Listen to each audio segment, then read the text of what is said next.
Right. Okay, జానపద సాహిత్యానికి సంబంధించిన సిలబస్ లో భాగంగా ముందుగా మనము జానపద గేయాల గురించి చూస్తాము. జానపద గేయాలు జానపద గేయాలు మొదటి సిలబస్. ఓకేనా? జానపద గేయాలు, తర్వాత జానపద కథలు. సిలబస్ రాసుకోండి ముందుగా. జానపద కథలు, స్వరూప స్వభావాలు. జానపద కథలు, స్వరూప స్వభావాలు. నెక్స్ట్ జానపద కళలు. జానపద కళలు, తర్వాత వస్తు సంస్కృతి. వస్తు సంస్కృతి, జానపద కళాకారులు. జానపద కళాకారులు, ఆచార వ్యవహారాలు. ఆచార వ్యవహారాలు, విశ్వాసాలు, సామెతలు. నెక్స్ట్ పొడుపు కథలు. ఇవి జానపద సాహిత్యానికి సంబంధించినటువంటి సిలబస్. జానపద గేయాలు. జానపద గేయాలం ఇది ఎన్నో చాప్టర్ అని అంటే జానపద సాహిత్యానికి సంబంధించి 5వ chapter. DSC school assistant and LP syllabus లో భాగంగా ఎన్నో చాప్టర్ అంటే ఇది 5వ చాప్టర్. మరి ముందుగా మనకు అక్కడ జానపద గేయాల గురించి చూద్దాం. జానపద గేయాల గురించి చూద్దాం. జానపద గేయాలు. అసలు జానపద గేయము అని అంటే ఏమిటి అని అంటే జానపద కవిత్వంలో ప్రధానమైనటువంటి అంగం జానపద గేయాలు. అసలు జానపద గేయము అని అంటే నిర్వచనం ఏందని అంటే వ్రాత కోతలతో నిమిత్తము లేకుండా, రాత కోతలతో నిమిత్తము లేకుండా జానపదుడు రసోద్రేకుడై ఆలపించు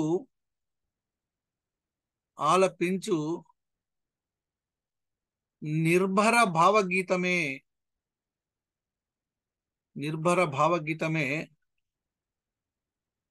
జానపద గేయము. వ్రాత కోతలతో నిమిత్తము లేకుండా జానపదుడు అని అంటే ఎవరు అని అంటే పల్లెల్లో నివసించేటువంటి ప్రజలు.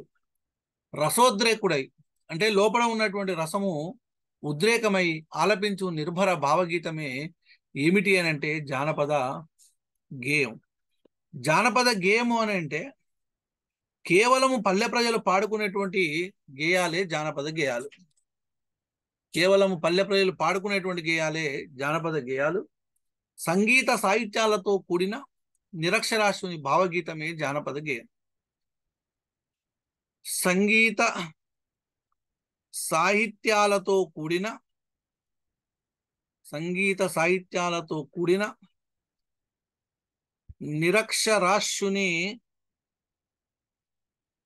నిరక్షరాస్యుని భావగీతమే జానపద గేయము.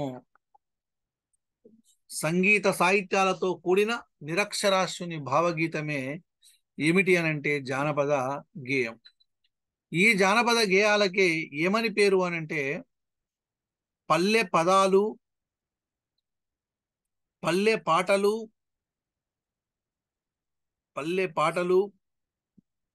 పాత మాటలు అని పేరు. పాత మాటలు అని పేరు. పల్లె పదాలు, పల్లె పాటలు, పాత మాటలు అని పేరు జానపద గేయాలకు.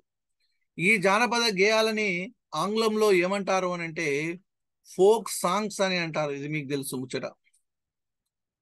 ఓకే, మరి ఇక్కడ జానపద గేయాలను ఫోక్ సాంగ్స్ అని అంటాం. వ్రాత ఉండదు, కోతుండదు.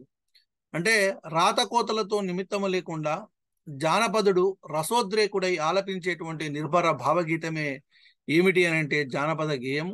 సంగీత సాహిత్యాలతో కూడిన నిరక్షరాస్యుని భావగీతమే జానపద గేయము. వీటికే పల్లె పదాలు, పల్లె పాటలు, పాత మాటలు అనేటువంటి పేరు అనేటువంటిది ఉన్నది. వీటికి జానపద గేయాలు ఇవి. తర్వాత అసలు ఈ జానపద గేయాల గురించి ఎక్కడైనా ఏమైనా ప్రస్తావన ఉన్నదా అని చూసినట్లయితే కొరవి గోపరాజు సింహాసన ద్వాత్రింశికలో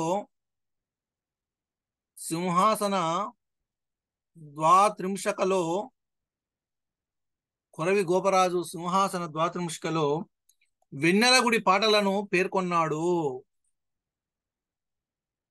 వెన్నెలగుడి పాటలను పేర్కొన్నాడు. కొరవి గోపరాజు సింహాసన ద్వాత్రింశికలో వెన్నెలగుడి పాటలను పేర్కొన్నాడు. తర్వాత నన్నెచోడుడు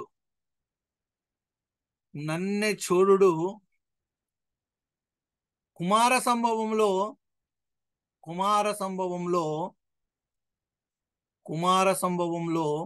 గౌడు పాటలను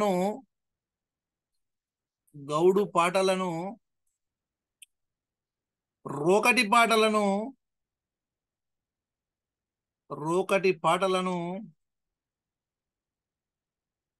పేర్కొన్నాడు. నన్నచోడు కుమార సంభవంలో గౌడు పాటలను, రోకడి పాటలను పేర్కొన్నాడు. ఓకేనా? మరి ఇక్కడ శ్రీనాథుడు క్రీడావిరామంలో యక్షగానాలను, జాజిరి పాటలను శ్రీనాథుడు క్రీడాభిరామంలో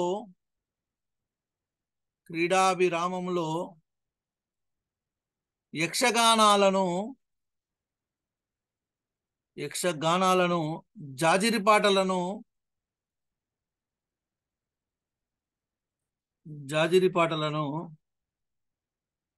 కాముని పాటలను పేర్కొన్నాడు. ఓరు శ్రీనాథుడు. నన్నచోడేమో కుమారసంభంలో గౌడు పాటలను అంటే ఏంటంటే గౌన్లోళ్ళు కళ్ళు గీసేటప్పుడు పాడుకునేటువంటి పాటలు. రోకడి పాటలు అని అంటే ఏంటంటే ఒడ్లు దంచేటప్పుడు పాడేటువంటి పాటలు. జాజిరి పాటలు అని అంటే కాముని పండుగ సందర్భంలో పాడుకునేటువంటి పాటలు, కట్టెలు కొట్టుకుంటూ పాడేటువంటి పాటలు కాముని పాటలు. ఓయ్ ఓయ్ రామరెడ్డి 16 ఎడ్ల బండి గట్టి అనేటువంటి పాట.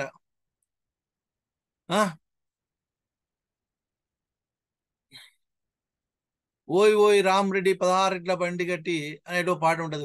హోలీల రంగ హోలీ చమక్ ఏలీల హోలీ, రింగ్ రింగ్ బిల్లా రూపాయి దండ కాదురా దామర మొగ్గ కాదురా మోదుగు నీడ కాదురా నిమ్మల బావి కాదురా బచ్చలి కూర కాదురా బాపని కుమ్మరి వాము కాదురా మాపని బాపని మీసం కాదురా మిరార పొడి. ఇట్లా ఈ కాముని పాటలు. జాజిరి పాటలు అని అంటే కాముని తీసుకొని ఇంటింటికి తిప్పుతూ పాడుకునేటువంటి పాటలు.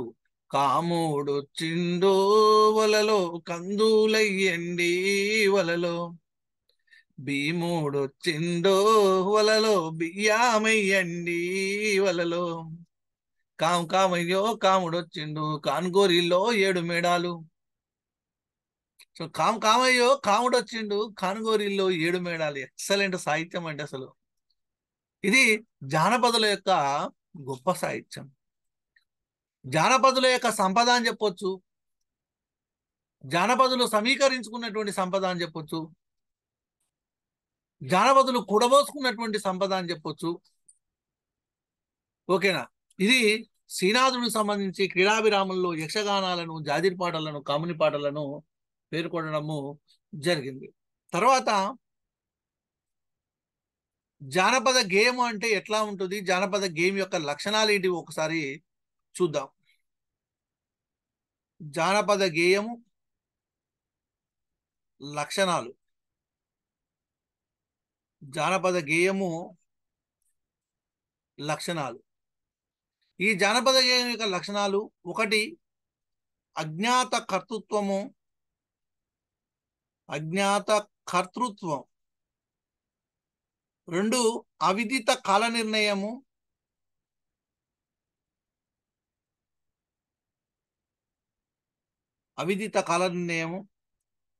3 మౌఖిక సంప్రదాయ ప్రసరణము. మౌఖిక సంప్రదాయ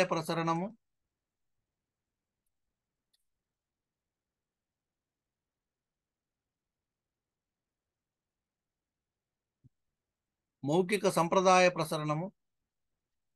4 గానయోగ్యం. నెక్స్ట్ విభిన్న పాఠాంతర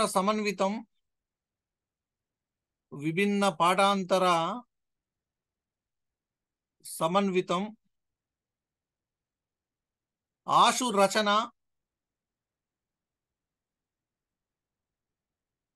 భావ నిర్భరత. పునరావృతం.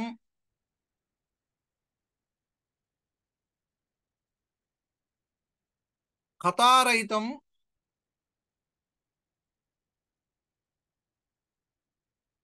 రసప్రధానం.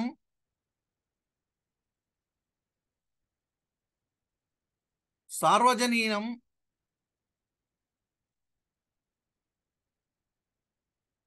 శైలి నిరాడంబరత.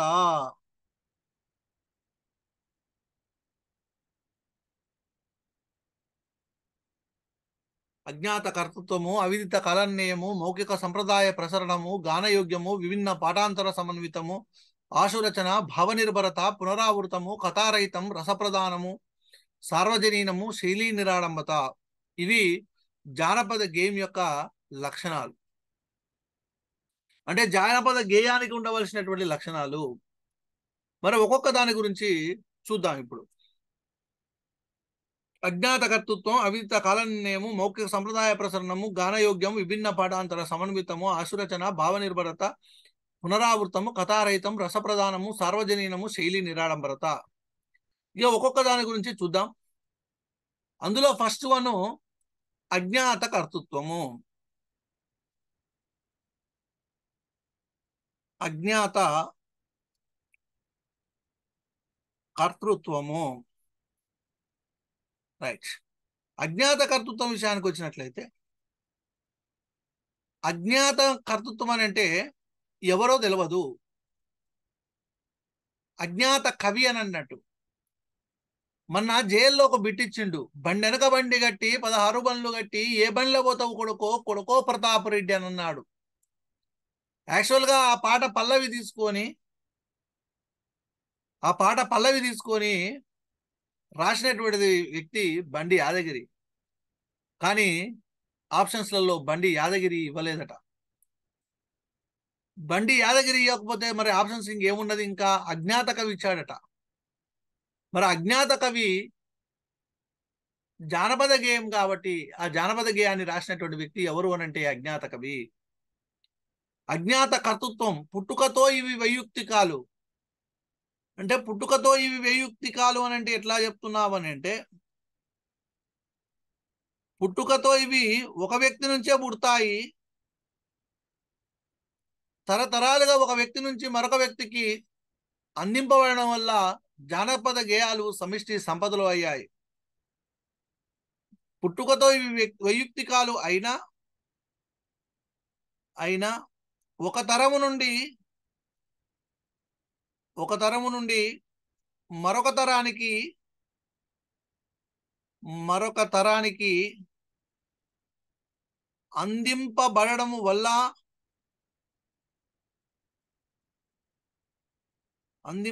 వల్ల జానపద గేయాలు సమిష్టి సంపదలయ్యాయి.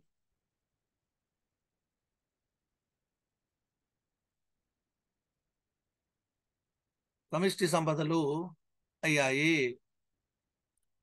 ఓకేనా? పుట్టుకతో ఇవి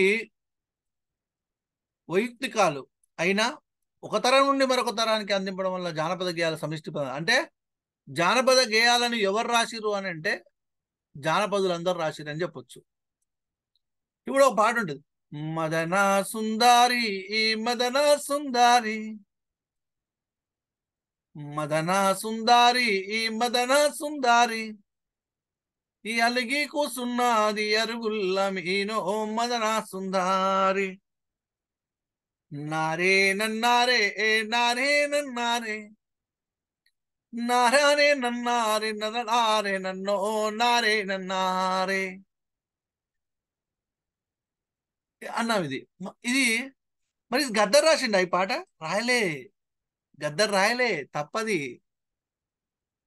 గద్దరు ఈ ట్యూన్ ని అనుకరించిండు. ఇది జానపదుల యొక్క ట్యూన్.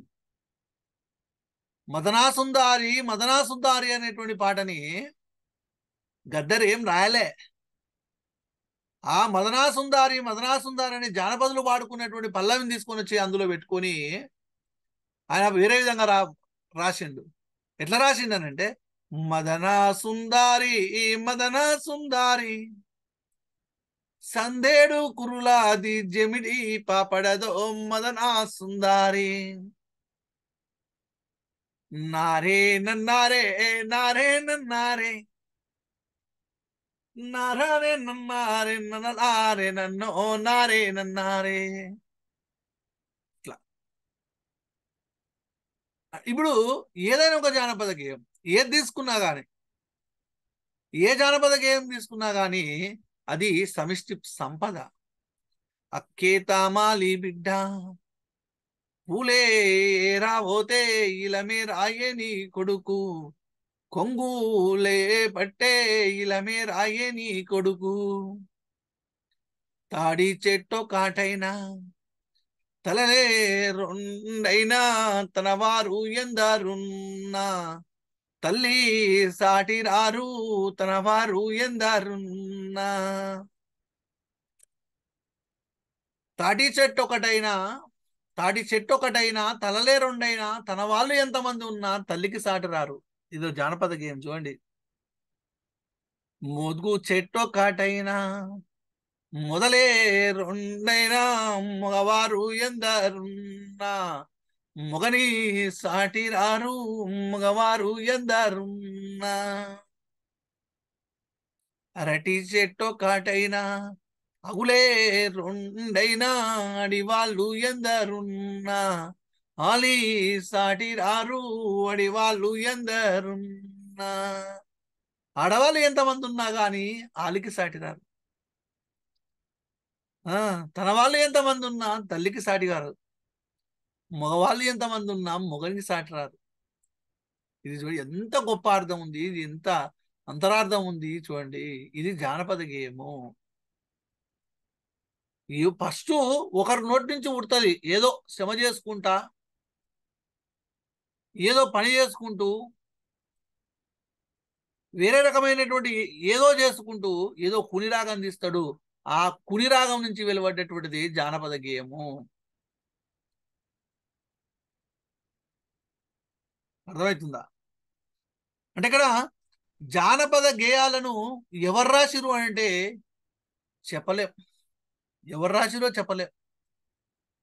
అంటే ఇక్కడ జానపద గేయము ఫర్ ఎగ్జాంపుల్, సారమతి కవీంద్రులు ప్రసన్న కథా కలితార్థయుక్తిలో ఆరాసి మేలునా ఇతరులు అక్షర రమ్యత అని అన్నారు.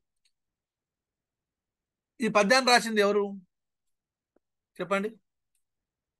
సారమతీం కవీంద్రులు ప్రసన్న కథా కలితార్థయుక్తిలో ఆరాసి మేలునా ఇతరులు అక్షర రమ్యత, నానా రుచిరార్థ సూక్తి నిధిత్వము నన్నయ్యబట్టు తెనంగునను మహాభారత రచన సంవిదురుడయ్యే అని అన్నా. ఓకే, ఇది నన్నయ్య రాసిండు. కమలాక్షు నర్చించు కరములు శ్రీనాథు వర్ణించు జుహ జుహ. ఇదెవరు రాశారు? కమలాక్షు నర్చించు కరములు కరములు, శ్రీనాథు వర్ణించు జుహ జుహ. ఇది పోతన రాసిండు. పోతన రాసిండు. ఇప్పుడు సినిమా పాటలు ఉంటాయి. చాంగురే బంగారు రాజా అన్నాం. మరి ఈ పాటను ఎవరు రాసిండు? చాంగురే బంగారు రాజా అని అన్నాం. ఈ పాటను ఎవరు రాసిండు? చాంగురే బంగారు రాజా, చాంగు చాంగురే బంగారు రాజా, సినారే రాసిండు. వస్తాడు నారాజు ఈ రోజు, రానే వచ్చాడు నెలరాజు అనే పాట ఉంటది. ఆ పాట ఎవరు రాసిండు? వస్తాడు నారాజు ఈ రోజు అనేటువంటి పాటని సినారే రాసిండు. సినారే రాసిండు. కానీ ఇంతకుముందో పాట చెప్పాను, ఇంతకుముందో పాట చెప్పాను, జానపద గేయం. అది ఎవరు రాశాడంటే చెప్పగలుగుతామా? చెప్పలేము. అంటే జానపద గేయాలకు కర్తలు ఉండరు. జానపద గేయాలు రాసింది ఎవరనంటే పల్లె ప్రజలు, అంతే. అజ్ఞాత కవులు మాత్రమే ఉంటారు, కానీ స్పెసిఫిక్ గా పలానా కవి రాసిందని చెప్పలేము. అందుకనే ఈ జానపద గేయాల గురించి బిడుదరాజు రామరాజు అనేటువంటి ఆయన ఏం చేసిండనంటే, జానపద గేయ రచయితలందరూ మన గుళ్ళు గోపురాలను కట్టిన అజ్ఞాత శిల్పుల వంటి వారు అని అన్నాడు. జానపద గేయ రచయితలందరూ జానపద గేయ రచయితలందరూ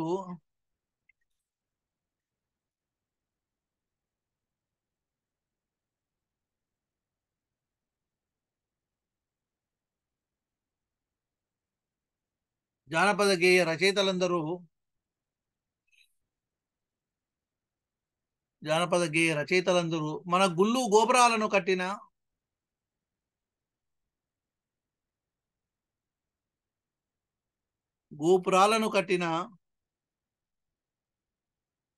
అజ్ఞాత శిల్పుల వంటి వారు, అజ్ఞాత శిల్పుల వంటి వారు అని అన్నది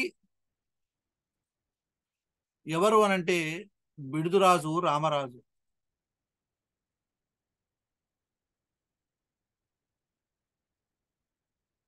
బిడుదురాజు రామరాజు. ఇది ఇంపార్టెంట్ పెట్టమ్మా, ఓకేనా? అజ్ఞాత కర్తృత్వానికి సంబంధించి. తర్వాత రెండవది లక్షణం ఏంటంటే అవిదిత కాల నిర్ణయం. అవిదిత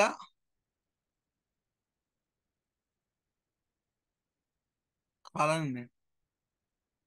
ఇంతకుముందు ఒక పాట చెప్పాను, సారమతీం కవీంద్రులు ప్రసన్న కథాకళితార్థ వ్యక్తి అని అన్నాం. అది ఏ సంవత్సరంలో రాసిరు ఆ పాటని? ఏ శతాబ్దంలో రాసిరు చెప్పండి? సారమతీం కవీంద్రులు ప్రసన్న కథాకళితార్థయుక్తిలో ఆరాసి. ఏ శతాబ్దంలో వచ్చింది ఆ పాట, ఆ పద్యం? Okay right, okay right. మరి పోతన పోతన రాసినటువంటి కమలాక్షు నర్చించు కరములు కరములు అనగానే ఏ ఏ ఏ శతాబ్దంలో వచ్చింది అది? కమలాక్షు నర్చించు కరములు కరములు అనగానే పోతన ఏ శతాబ్దానికి సంబంధించిన వాడు? 15వ శతాబ్దానికి సంబంధించిన వాడు. ఓకేనా? రైట్. నెక్స్ట్ జాగ్రత్తగా కాన్సన్ట్రేషన్ చేయాలమ్మా. పోతన రాసినటువంటి కమలాక్ష నర్చించు అంటే 15వ శతాబ్దం చెప్పిండ్రు. వస్తాడు నారాజన అని 20వ శతాబ్దం చెప్పారు. కానీ ఇంతకుముందు ఒక పాట చెప్పాను, మదన సుందారి మదన సుందారి అనన్నా. ఆ పాట ఏ కాలానికి సంబంధించిందనంటే చెప్పలేము. ఆ పాట ఏ ఏ కాలానికి సంబంధించిందని చెప్పలేము. అంటే జానపద గేయాల యొక్క రచయిత ఎవరో చెప్పలేము. జానపద గేయాలు ఏ కాలానికి సంబంధించినవో కూడా చెప్పలేము. అంటే గేయాలు జానపద గేయాలు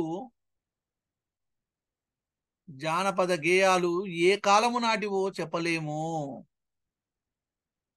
ఏ కాలము నాటివో చెప్పలేము. నెక్స్ట్ జానపద గేయాలు